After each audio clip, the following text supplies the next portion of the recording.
Yes, villagers. In this episode, we're going to be talking to three pastors to see exactly how COVID has affected them and their church. If you want to hear it from a preacher, you are in the right place. If you're new to this channel, welcome to our village. If you're a returning villager, welcome as well. So, let's get into it. Welcome to Garden of the Mind, where we reduce stress, improve our health and fitness, and improve our financial IQ every episode. Corona's affected every facet of life, including church and how we worship. But we've stopped to talk to three pastors to see how it affected their church from their perspective. Let's take a look. One of the things I've learned is that all my previous experiences have helped shape me so that I've in fact actually thrive in this setting. So as someone who has had to do triage, what I call ministry triage from the very earliest stages of my life, it's a matter of me dipping back in that bag and drawing on those experiences that require me to think quickly, strategically, critically, really, and also imaginatively. And so it is tapped into that part. COVID, I think that I've learned how to put aside my differences more, because it's not about how I feel. In COVID, when there was uncertainty, I had to be certain that God was calling me to be that vehicle between people without resources to getting resources to them. And that was a decision that wasn't easily made. It has made me appreciate the fellowship of people coming together, so I'm grateful. I think that it's taught me that EBC was far more ready than most congregations. Our learning curve was less steep than other congregations because 15 years ago we went online, and we've been streaming since then. And then maybe about 10 years ago we were streaming our Bible studies. Well, 2 years ago I decided we were no longer going to stream the Bible studies, but we were going to go online and use the Zoom platform. So we've been using Zoom for at least 2 years, 2.5 years to do Bible study. I'd done a couple of meetings on Zoom. So for us, taking a ministry where people were primarily voyeurs, so they used to watch us worship, watch us do Bible study, and they would post answers, and we would have to, take those answers off of the feed and then try to respond. Now, our whole experience is online. I lost over 100 personal friends, that people who I have in my phone that I call or fellowship with their churches. So all of this is going on at the same time. Childhood friends, family members, all at the same time. But again, what I learned is whatever is going on around me, I have to do what God has called me to do.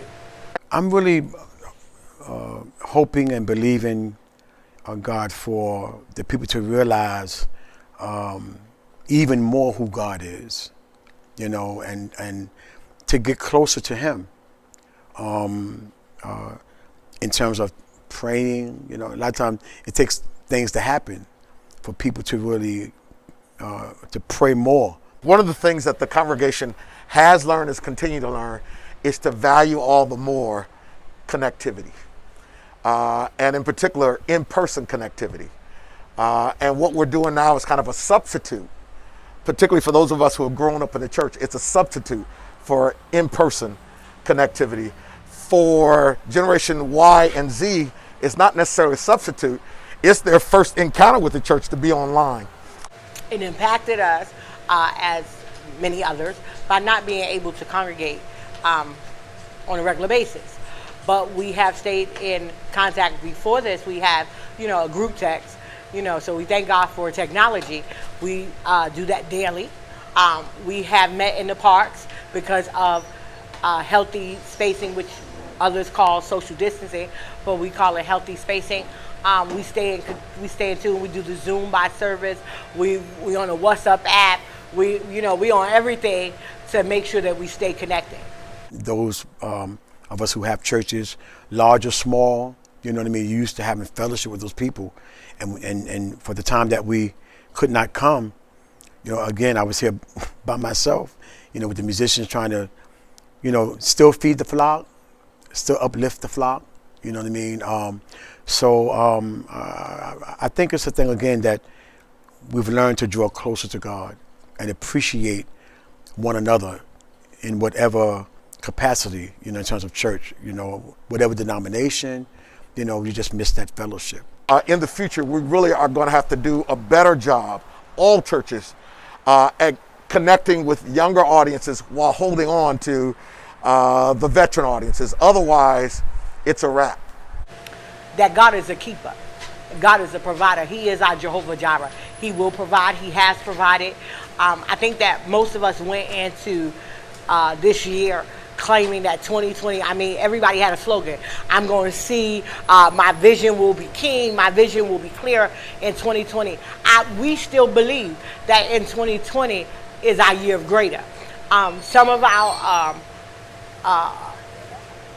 congregation who was not working prior to COVID started working during COVID.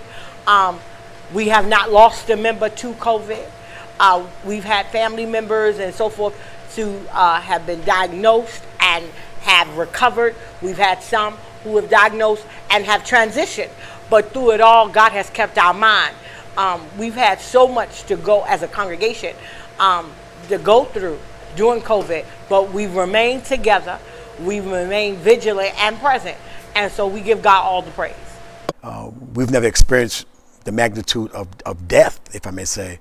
So it makes everyone who believes in God, you know, to trust Him even more, to keep us together, you know, because we still got to function, you know, with our children and with our families. And but one thing for sure, it should bring us closer together. My contention is really there's not any going back. That the pandemic just accelerated a trend that I saw that we were preparing for the last 3 years. I had rewritten the job description for Jocelyn Mann, and she is our first online pastor. And the objective for me was always to have a ministry on campus, but an even more robust ministry online. The rationale for that is Generation Y and Z that we still are ministering to, we get in pretty good numbers. This thing for them has changed everything. So they're accustomed to experiences coming to them, not them going to experiences. And so if I can buy off of my phone tickets, airline tickets, meals, get them dropped off, movies, why shouldn't I want to be able to access the church in the same way? And then what is more, think about it. We've been accustomed to people coming to church. That's really more of a temple model of doing ministry. Jesus' ministry was not so much people come to the church, it was Him going to them and meeting them where they were. I hope and trust that their faith is strengthened, that they know that God is a keeper. He's kept them, He's kept their mind, He's provided for them, He's kept their family, He's kept them, and He's blessed them in spite of it. All of them, like I said, all of my young adults who were not working. I thank God right now that all of my young adults who were not working before the pandemic are working now. So that's a success story in itself. That's just a testimony of God can bless in the midst of chaos. And so I need them to understand that it is God. It's not man. It's not even a job that they've got during this pandemic, but it is God that has provided. God that will keep providing. God that has kept them. So that's what I want them to learn. That is God that we depend on. When we can't listen and we can't hear anything else, we have to listen and hear the voice of God. And for me, our first encounter during the pandemic of coming together in Lincoln Terrace Park, one of my members said to me, I heard everything that you've been teaching and preaching at my lowest point during this time. So that's what it's all about. Hearing the word of God, but mostly the voice of God through everything, and listening and doing accordingly. I think it's been difficult in trying to do all we can for people who have gone through what they've been through. I've had, it's rough on me because it's been a tremendous amount of services, homegoings or funerals, for me, every day, trying to console families, you know what I mean, and do all I can. I mean, it's a time. Sometimes we don't have words to say, but but being there for them and with them, because we can't. It's things that happen. You can't do nothing about it. But helping them through that trying time, has been and still is a challenge for me. Trying to be there for people to encourage them.